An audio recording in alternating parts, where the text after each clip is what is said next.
In this video, I'll show you the correct way to make a smooth, cozy hot matcha latte at home. First up, I grab a glass and fill it with hot water to pre-soak the bamboo whisk. This softens the bristles so they're less likely to break and makes whisking easier because they become more flexible. While the whisk is soaking, I measure out the matcha. For a standard hot matcha latte, I use about 2 grams of matcha. That's roughly 1 level measuring spoon.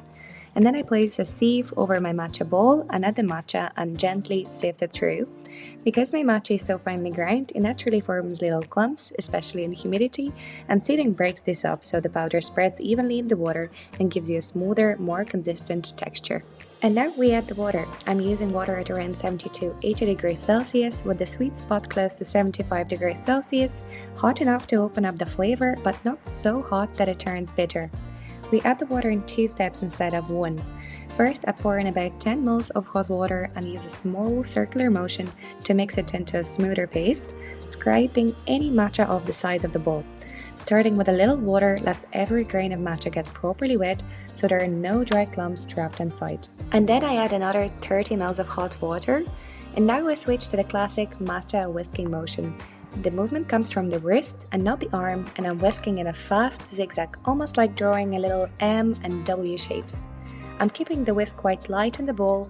You don't need to press down too hard.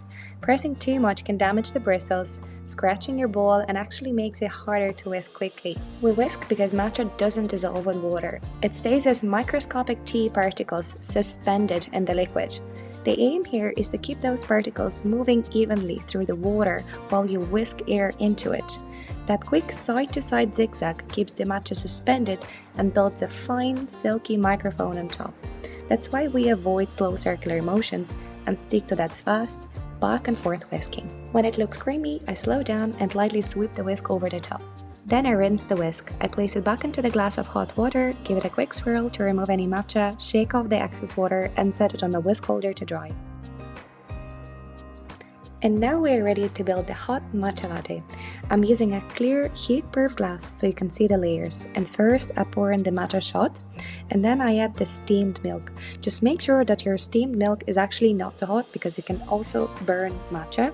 And I'm using about 150 to 200 ml of barista oat milk with a light microfoam. Not super stiff like a cappuccino, just enough texture to feel creamy. And as I pour, I use a gentle swirling motion with the jug to help lift the matcha up and blend it through the milk.